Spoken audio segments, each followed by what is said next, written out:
For me, working with the earth was very healing. Having the ancestry of a group of folks that were known for their agricultural skills, and now being back here in America that, I know for sure my people have been traumatized working the land.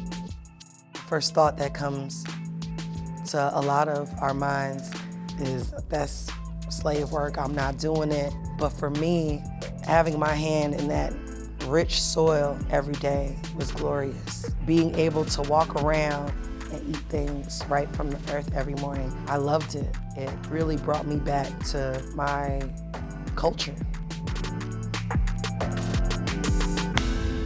Well, I grew up with this dope African mama who's from Liberia, West Africa. Our family is part of the Crew tribe, known to be the hardest to enslave. My father was very militant, and I learned this after he passed away in 2011, that he was a former Black Panther in Washington State, Seattle. Having that in me, it really gave me a sense of responsibility. I lived with my mother until I was 13 years old. She died from complications caused by AIDS. So when she passed, I moved back to Brooklyn to live with my father's sister. My world was flipped upside down. Living with my aunt and uncle was great. My father's side of the family was very African-centered.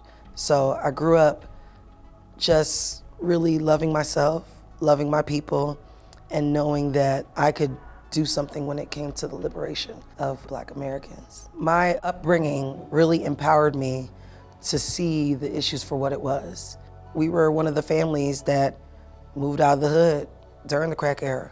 And that brought up in me just a sense of sadness. Because now I see a community that is known to interact in a village-like way, help when people need help, be there for each other, now just divided and become individualist.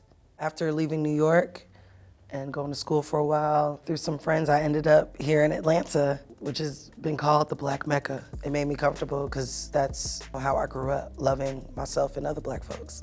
And that's when in my own neighborhood, we found a plot of land that was on my block, figured out who owned it, the older brother, but he let us start a garden there. And from there, it just took off. And we learned about urban farming that was being done by Black folks very close to where we lived. In Atlanta, we probably have about 30 urban farms and gardens.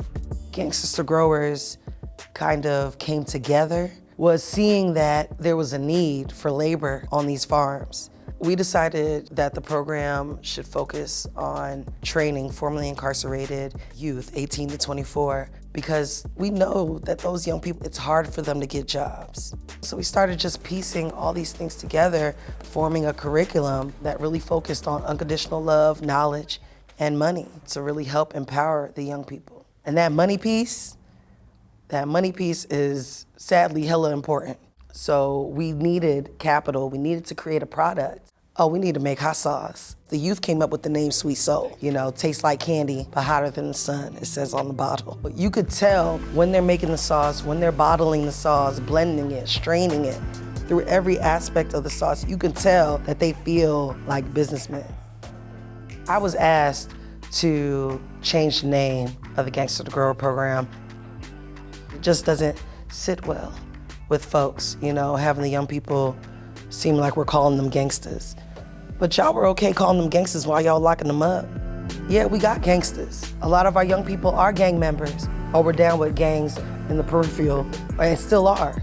But we're taking that and saying, hey, we're growing them mentally, spiritually, and economically.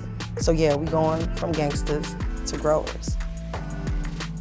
I wake up every morning to love on Black folks, to help empower Black folks, but first off, just to love them fully, to give hugs, to call babies smart, to ask brothers how they day been, to tell sisters that their hair looks good.